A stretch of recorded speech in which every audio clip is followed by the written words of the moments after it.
Jambo ambalo ni lazima niliseme mapema kabisa. Hali ya usalama wa raia na mali zao katika wilaya ya Ubungo imeendelea kuimarika. Tunatambua mwaka huu ni mwaka wa uchaguzi. Kuna jambo moja kwa nyakati tofauti, inawezekana wachache wanajaribu kuliweka kwamba haliko sawa au labda lina mashaka.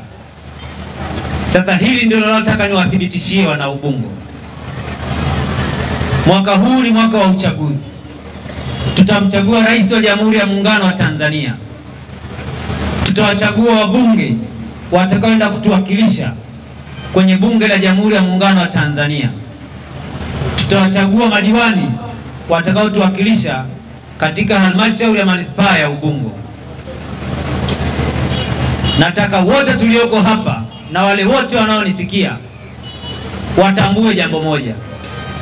Uchaguzi mkuu wa mwaka 2025 utafanyika kwa amani na utulivu mkubwa. Hakuna mtu yoyote mwenye uwezo, mwenye ubavu wa kuzuia uchaguzi mkuu wa 2025. Hayupo. Yoyote anayedhani kwa kukaa kwenye Twitter, yoyote anayedhani kukaa Facebook, ukaandika message chako kwamba uchaguzi hautafanyika, unachekesha.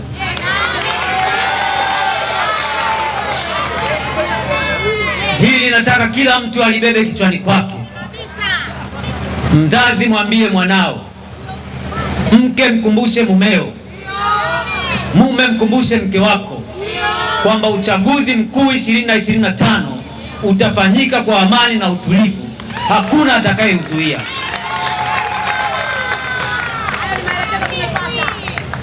Watanzania wanachotaka ni maendeleo. Tuko hapa kuhakikisha kwamba Watanzania wanapata maendeleo wanayoyahitaji. Wanataka maji, ni wajibu wetu kuhakikisha kwamba maji yanapatikana Manzese. Wanataka barabara, ni lazima tuhakikishe maji yapatikane Manzese. Wanataka shule, wanataka watoto wasome, ni lazima huduma hizo zipatikane. Na hizi huduma hazipatikani kama hisani. Ni haki ya wananchi na sisi tunatakiwa tuzitoe huduma hizo. Viongozi ambao tumepewa dhamana ya kuongoza, tunawajibika kwa wananchi. Mkuu wa wilaya nawajibika kwa wananchi. Sio wananchi wanawajibika kwa mkuu wa wilaya, hapana.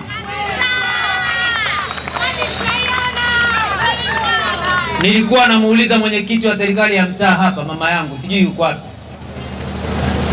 Njoo hapa.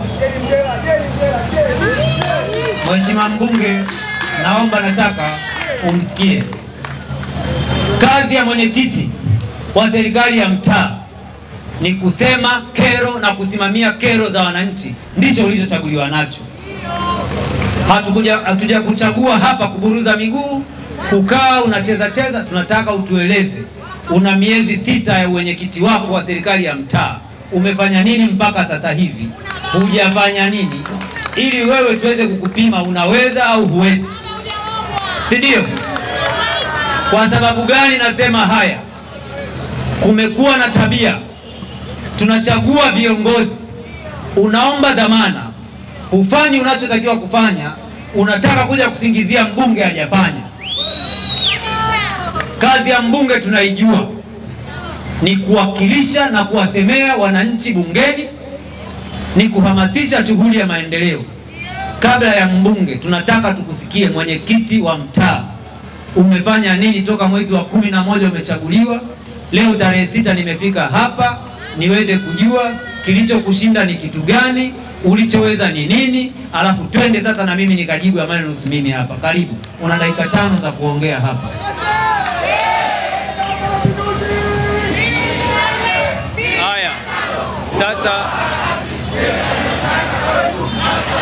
Haya, sasa na nyinyi mwache kwanza kiere, tulieni kimya. Tuko kikao cha kazi, hatutaki kujanja, tulie. mwenyekiti amefanya tujue, hajafanya tujue ni kwa nini hajafanya, si ndio? Ambayo inafanyika hapa na serikali. Mama Samia oye! Kwa jina naitwa Jeni Mndela, mwenyekiti wa serikali ya mtaa. Nina muda wa miezi 6.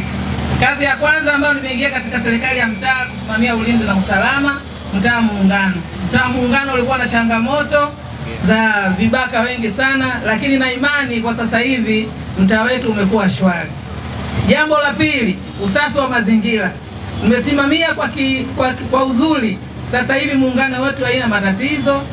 Watu wanatolewa taka kama kawaida, taka zinazolewa, hakuna changamoto yoyote, na wala haijawahi kuchukua takataka kupeleka kwenye ofisi ya serikali ya mtaa. Lingine, nimesimamia kuhusu mikopo na marejesho ambayo watu walikopa kwa muda mrefu. Na imani nasimamia vizuri, watu wanapeleka marejesho vizuri na ulinzi uko salama, Muungano wetu uko salama. Asante sana. Haya. Subiri kwanza. Umeshasoma mapato na matumizi? Matumizi tunategemea tarehe 27 tunafanya mkutano wa kwanza toka tumeingia katika serikali ya mtaa. Kutokana na changamoto za mvua tulishindwa kufanya mkutano, kwa hiyo tarehe 27 Mwenyezi Mungu akituweka hai tunategemea kufanya mkutano wa wananchi wote wa Manzese wa mtaa Muungano. Sasa nataka tuelewane jambo moja. Kwanza hili lisijirudie. Sheria inasema kila baada ya miezi mitatu usome mapato na matumizi ya mtaa wako. Kama mvua ilikuzuia, bandika kwenye kila ukuta unaojua mapato na matumizi, watasoma huko kwao, sio usubiri mkutano. Tumeelewana vizuri? Wananchi tumeelewana? Kila miezi mitatu lazima mjue mapato na matumizi Manzese yamepatikana kiasi gani, kimetumikaje. Ni haki yenu. Kila baada ya miezi mitatu lazima ulete taarifa hapa, miradi gani imetekelezwa kwenye mtaa wako. Kama kuna mvua, kama wananchi wapo, andika, bandika kwenye mabango, bandika kwenye ofisi, bandika kwenye ofisi ya CCM, wananchi soma. Wasiposoma itakuwa ni wao, lakini wewe utekeleze wajibu wako. Tumeelewana vizuri mamangu? Hiyo tarehe 27 tangazeni vizuri, andaeni taarifa, leteni kwa wananchi wajue mapato na matumizi. Ofisi yenu ya serikali ya mtaa ina choo? Haina choo, tunaenda kwa jirani. Sema wakusikie. Haina choo, tunaenda kwa jirani, lakini tunategemea jengo letu likiisha hapa mambo yatakuwa mazuri. Tumepanga. Sasa mwenyekiti, wewe mpaka mkuu wa wilaya nije nijue ofisi yenu haina choo, si ndio? Sasa malizieni hilo jengo lenu, sawa ili tuondokane na aibu. Kama nyinyi wenyewe mmeshindwa kutafuta choo chenu, mtaleta maendeleo ya wananchi? Na hilo pia ulibebe. Sawa bwana? CCM oye! Ndugu zangu, nimetaka tuendelee kuwasimamia viongozi tuliowachagua wenyewe. Mwenyekiti wa serikali ya mtaa pamoja na wajumbe wake wa kamati ni viongozi wenu, wasimamieni kwa karibu. Lakini mheshimiwa mbunge, kuna jambo moja ambalo nataka nilichongee kwa wananchi. Jana wakati tunavunja baraza la madiwani, na nimemwona mstahiki meya hapa, mbona usimame? Njoo simama huku mbele. Huyu ni mstahiki meya mstaafu. Jambo ambalo mheshimiwa nimeliona jana na nimelisikia, mstahiki meya umesema hivi, katika fedha zinazotakiwa kuwakopesha wananchi bila riba, makundi matatu: wanawake 4%, vijana 4%, walemavu au watu wenye ulemavu 2%.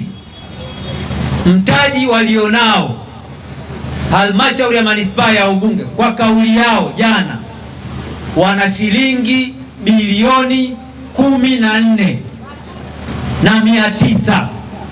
Fedha hizi bilioni mnatakiwa muweze kukopa bila riba. Maana yake ni nini mheshimiwa mbunge? Ni kwamba halmashauri ya manispaa ya Ubungo wana uwezo wa kufanya kazi kama benki ya kukopesha bila riba na bila kuwa na dhamana kwa wananchi wa manispaa ya Ubungo.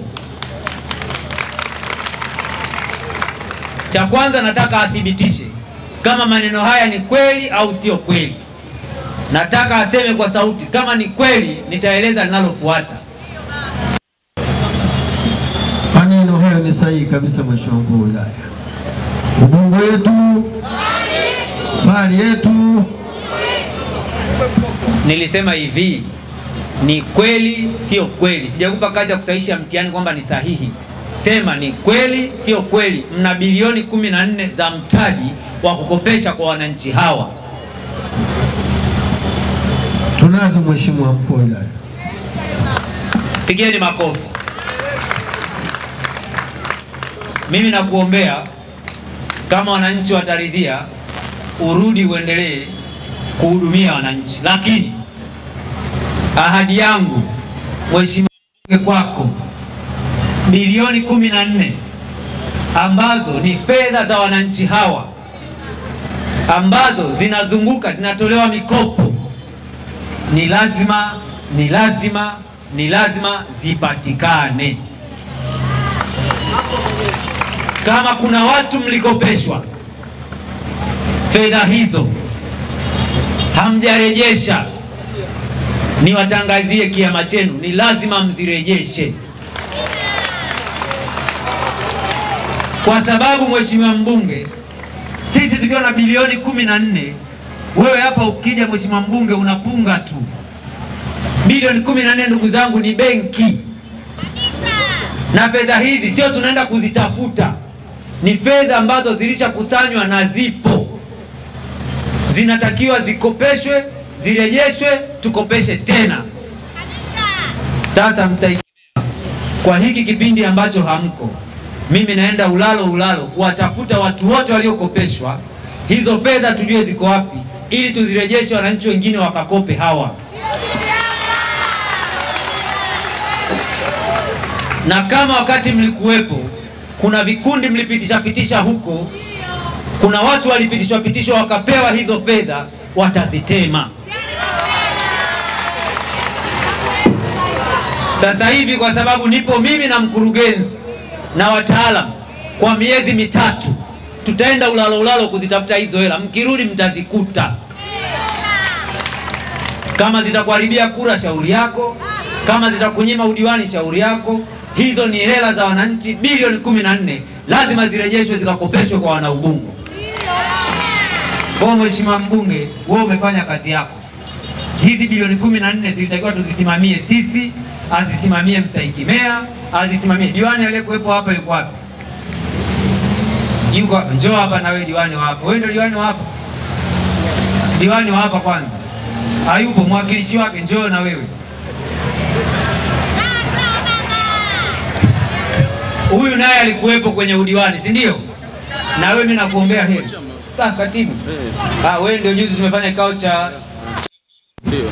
Huyu bwana mtu bingwa sana, amewatetea sana wana Manzese kuhusu ushuru wa huduma hapa, wakina Kavishe na wenzao. Lakini waambie wakina Kavishe yuko wapi? Nimemwona hapa. Tunawadai shilingi milioni 122 ya ushuru wa huduma. Alafu wananiambia wanataka walipe 540. Nimekataa. Lazima wakajipange, walete fedha ambayo inaendana na huduma anayopata kwenye manispaa. Si ndio? Hatutamuonea mtu, lakini ni lazima ushuru halali wa serikali ufanyeje? Ulipwe. Mimi nitawasikiliza mpaka siku ya mwisho, lakini nitasimamia maslahi mapana ya wananchi. Ili ushuru ulipwe, tulete huduma hapa. Katibu, mimi nakupongeza na kukushukuru. Simamia ukweli na haki. Manzese ikae salama. Mstahiki meya, kwa sababu wewe ni mwananchi wa kawaida, sikupi nafasi ya kuongea, rudi kwa kae. Katibu wa chama unaweza ukapunga au utaka uruke kidogo hapa. Utasalimiwa akisha kupitisha. Asante. Basi baada ya kusema hayo, Mheshimiwa Mbunge, mimi nakushukuru kwa niaba ya serikali. Tunakupongeza sana. Kwanza kwa kazi kubwa uliyoifanya kwa ajili ya kuisemea Ubungo. Pili, kwa heshima kubwa uliopewa na Mheshimiwa Rais kuwa waziri wa uwekezaji na mipango. Ndugu zangu, hii wizara sio ndogo. Wizara ya Uwekezaji na nini, lazima uwe na akili ya kupanga. Uwezi ukapewa mtu wa ovyo ovyo tu kwamba akili yako ni ya kuvuka barabara. Hapana, lazima upewe mtu ambaye unaweza ukapanga ukaisaidia nchi kwenda mbele. Mheshimiwa Rais amemwona mbunge wetu kwamba anastahili na anafaa kwenye nafasi hiyo. Hongera sana Mheshimiwa mbunge. Piga makofi kwa Profesa Kitila. Sisi kama wana Ubungo tunaamini heshima ambayo Mheshimiwa Rais amekupa, imani Mheshimiwa Rais ambayo amekupa ni sawa sawa na ametupa sisi wana Ubungo wote hapa. Tunakupongeza sana, na tunaamini muda utakapofika wana Ubungo watafanya lililo heri. Tutafanya hatufanyi? Wakija tunawajibu kama walivyokuja, si ndio?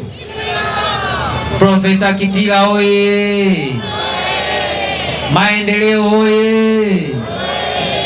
Mipango oye! Sasa unakuja unataka umsugue profesa hapa wakati mtaani kwako hata kwenye jumuiya hawajakuchagua ukatibu, utaweza wewe? Asanteni sana na washukuru kwa kunisikiliza. CCM oye! Mheshimiwa DC tunashukuru sana, lakini pia nitambue uwepo angalau apunge mkono kwa sababu ya muda wa katibu wetu msaidizi wa mkoa ndugu yangu Gama. Tunashukuru sana. Ndugu viongozi, awali ya yote kwa niaba ya Chama cha Mapinduzi naomba sasa tusikilizane kwa dakika chache. Moja, tunapongeza Mheshimiwa Kitila Mkumbo, wewe binafsi pamoja na bunge wetu mwingine wa jimbo la Kibamba ndugu yetu Isa Mtemvu kama bunge wetu kwa kazi kubwa mnayoifanya ya kutekeleza ilani ya Chama cha Mapinduzi. Hongereni sana. Lakini pia tunashukuru mzee wetu maarufu ambaye alikuwa ni mstahiki meya na sasa hivi ni meya mstaafu toka jana, pamoja na diwani wako wote wastaafu kwa kazi kubwa mlioifanya kwa muda wa kipindi chote cha miaka 5 kusimamia na kutekeleza ilani ya Chama cha Mapinduzi. Hongereni. Lakini jambo la tatu, tunashukuru na kupongeza viongozi wote na wanachama kwa kazi kubwa tunayoifanya ya kuendelea kukiamini, kukijenga na kusimamia chama chetu cha Mapinduzi. Kazi hiyo ni kubwa ambayo mwaka jana nyote pamoja mmehakikisha ushindi wa serikali za mitaa tumeupata kwa kishindo kikubwa.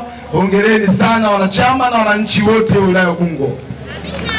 Lakini jambo la tatu, tuendelee kumshukuru sana Dr. Samia Suluhu Hassan, rais wetu, lakini pia ni mwenyekiti wetu wa Chama cha Mapinduzi kwa kazi kubwa anaifanya ya kuendelea kusimamia chama, kusimamia serikali, lakini na kutoa fedha nyingi za miradi, ambapo leo Mheshimiwa mbunge anakuja kueleza utekelezaji wa miradi mbalimbali iliyofanyika, ambapo mwaka 2020 tulimpa ilani na ilani ile alikwenda kuisimamia, na leo anarudi kutuambia aliyofanya kwa miaka 5.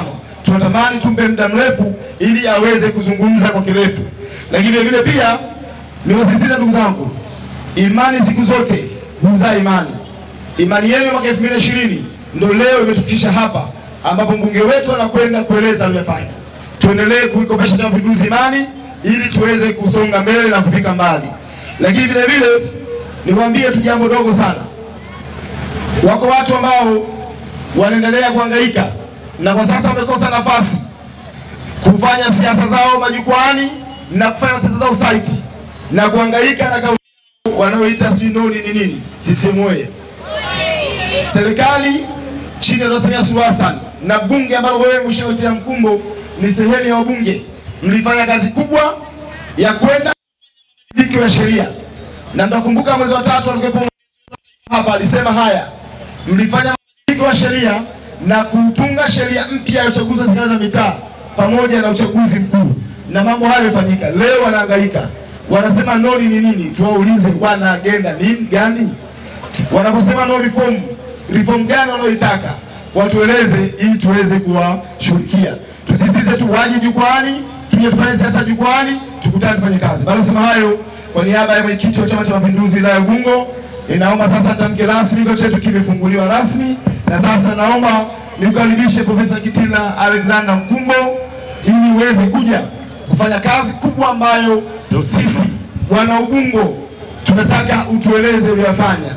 Na hii yote ni kwa sababu tulikopesha imani na hatimaye imani hiyo imekwenda kulipwa vizuri kwa 100%. Dr. Samia Suluhu Hassan oye! Wakati mheshimiwa anakuja, niwaombe sana ndugu zangu, kazi anaifanya Samia Suluhu Hassan ni kubwa sana. Twendeni tukamsemee mama, twendeni tukasemea aliyofanywa, na wale wajinga wachache waliotukana na kumbeza kazi anayofanya Mheshimiwa Rais, tuachane nao, tuangalie maendeleo, tuangalie kazi inayofanyika. Nasema hayo, hamasa, twende kazi, tumbadilishe mkubwa. Hamasa!